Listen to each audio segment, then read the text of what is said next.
Bonjour et bienvenue à la cuisine de Linoucha. J'espère que vous allez bien, les amis. Aujourd'hui, je partage avec vous une vidéo spéciale pour préparer un ftour express. On va pouvoir utiliser tous les préparatifs, enfin une partie des préparatifs qu'on a réalisés ensemble pour gagner du temps. Je vais vous montrer comment je m'organise pour préparer le ftour après une journée de travail sans passer des heures dans la cuisine. Découvrons la vidéo ensemble. Alors, je vais commencer par préparer la soupe du ramadan. Aujourd'hui, j'ai choisi une soupe harira à l'orge pour changer de la harira habituelle. Alors, je vais couper l'oignon en petits morceaux d'1 centimètre. Et par la suite, je vais venir rajouter ce qu'on a préparé hier, le céleri mélangé avec les épices. Alors, inclinez un tout petit peu la bouteille histoire que l'huile descende en bas et prenez, comme ça, il n'y aura pas trop d'huile dans la marmite. On rajoute pas d'huile parce que le mélange contient déjà de l'huile. Et j'essaye d'égaliser la surface, d'enlever tout ce qui déborde sur les côtés. S'il faut rajouter par la suite de l'huile, n'hésitez pas. Je rajoute par-dessus les oignons coupés en petits morceaux, ainsi que les morceaux de veau. Alors, veau dégraissé qu'on a réalisé au retour de course. On l'a coupé en petits morceaux, lavé, ainsi sans prise de tête. On a déjà la viande et tout le reste.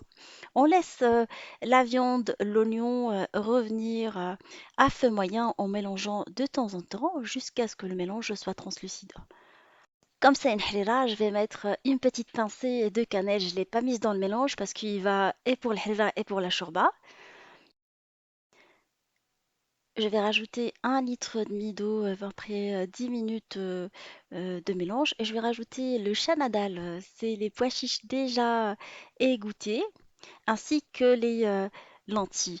Alors, si vous utilisez un veau qui cuit rapidement, comme mon cas, vous pouvez mettre les légumineuses en même temps. Sinon, vous le faites en 2 fois. Vous faites cuire la viande et après vous rajoutez ce type de légumineuse hein, parce que ce veau-là, il cuit vraiment rapidement en 25 minutes, d'où l'intérêt de l'inclure dans des recettes rapides.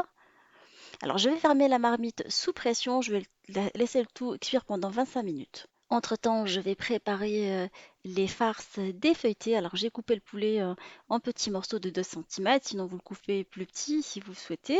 Et je vais rajouter par-dessus la moutarde, de l'échalote hachée, de l'ail haché également, de la ciboulette et des épices pour poulet, pour volaille déjà prête, hein. Sinon, vous l'assaisonnez avec les épices de votre choix, de la ciboulette ciselée. Je vais mélanger tout ça et je vais le faire cuire dans une poêle avec un filet d'huile d'olive. Alors je le fais revenir pendant une quinzaine de minutes à feu moyen jusqu'à ce qu'on ait un mélange crémeux et le poulet cuit.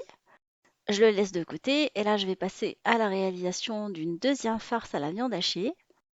On passe à la réalisation de la deuxième salée, alors avec de la viande hachée dans une poêle anti-adhésif. Je fais revenir de l'oignon haché en petits morceaux ainsi qu'un piment et des lanières de poivrons rouges. Les poivrons rouges qu'on a fait mariner hier dans de l'huile d'olive.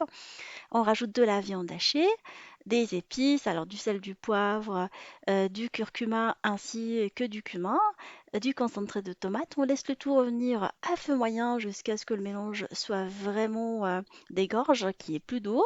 Et je vais rajouter du persil à la fin. Alors soit vous prenez le persil qu'on a réalisé ensemble, soit vous mettez du persil frais. Il me restait encore du persil d'hier. Du coup, je l'ai rajouté directement. Je réalise également des briques farcies aux pommes de terre. Alors les pommes de terre qu'on avait cuites à l'eau hier et gardées dans le frigo. Alors dans une poêle anti-adhésif, j'ai mis de l'échalote hachée ainsi que la pomme de terre que j'ai épluchée et coupée en petits morceaux et du jambon de dinde. Je vais rajouter des carrés de fromage. Alors j'ai pris de la vache qui rit ainsi que le persil qu'on avait préparé ensemble. Alors, je ne mets pas de sel parce que le persil étant déjà salé. Je ne rajoute pas d'huile non plus. Je vais laisser ma poêle sur le feu en écrasant la pomme de terre en tout petits morceaux pendant la cuisson. Alors, la cuisson m'a pris une dizaine de minutes. Une fois que le tout est bien cuit, je rajoute un œuf. J'éteins le feu et je mélange l'œuf, le feu éteint. Je vais mettre un tout petit peu de piment doux, du piment fort et du cumin. Et je laisse ma farce de côté. Et là, on va terminer la cuisson de notre charba. ou plutôt harira à l'orge. Je vérifie la cuisson. Comme je vous ai dit, le veau cuit très rapidement, l'épaule de veau. Et là, les légumineuses également. Au bout de 25 minutes, tout est OK. Je vais rajouter de la semoule d'orge. Alors, j'ai pris chez Naturalia de la semoule d'orge issue d'agriculture biologique qui cuit très rapidement au bout de 15 minutes. Sinon, il y a la variété chez les magasins orientaux. Je rajoute par-dessus du coulis de tomate selon ma recette. Je vous laisserai le lien ainsi que du concentré de tomate. Sinon, vous mettez du coulis de tomate du commerce si vous n'en avez pas. Lorsque vous utilisez le concentré de tomate, enlevez tout ce qui déborde sur les côtés pour qu'il reste comestible et correct dans le frigo. Remettez-le tout de suite dans le frigo. Pour les herbes, je rajoute la coriandre et le persil qu'on avait coupé ensemble. J'incline la bouteille comme tout à l'heure histoire de ne pas prendre beaucoup d'huile, juste un tout petit peu. Et là, je laisse ma marmite cuire à feu moyen pendant une quinzaine de minutes. Moi, ça m'a pris 12 minutes en la mélangeant de temps en temps à découvert. Vous vérifiez le niveau d'eau. Si vous l'aimez moins épaisse, vous rajoutez de l'eau. Moi, je l'aime bien épaisse, du coup, je l'ai laissée comme ça dépend de la consistance désirée.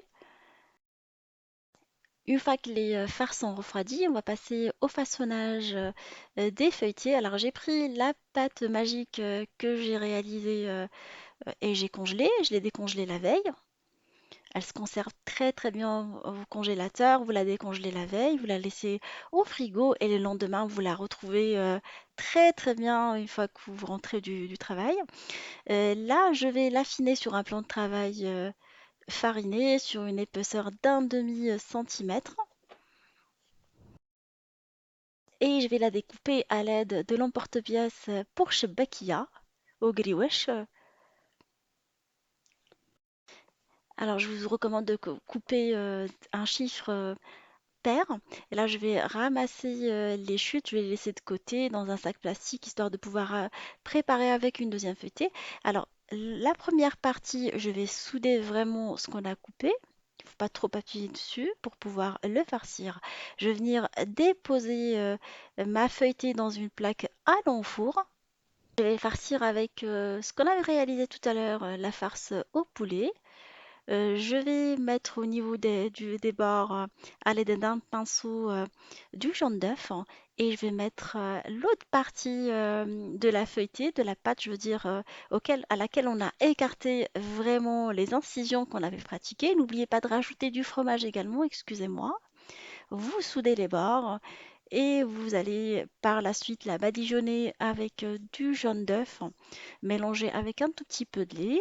Vous les faites cuire dans un four préchauffé à 180 pendant une vingtaine de minutes. Je vous recommande vraiment de surveiller la cuisson. Une fois qu'on a une jolie coloration dorée, c'est que notre feuilleté sont vraiment prêtes.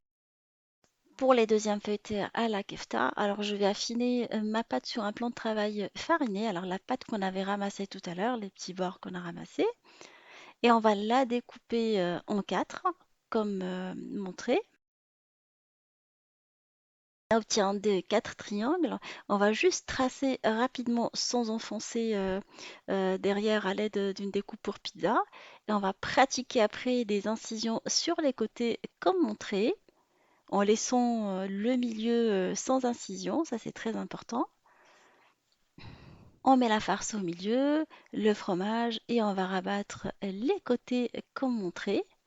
On va la badigeonner avec le jaune d'œuf mélangé avec le lait. On va la faire cuire dans un four préchauffé à 180 pendant une vingtaine de minutes, en surveillant vraiment la cuisson jusqu'à ce qu'on ait des petites feuilletées dorées.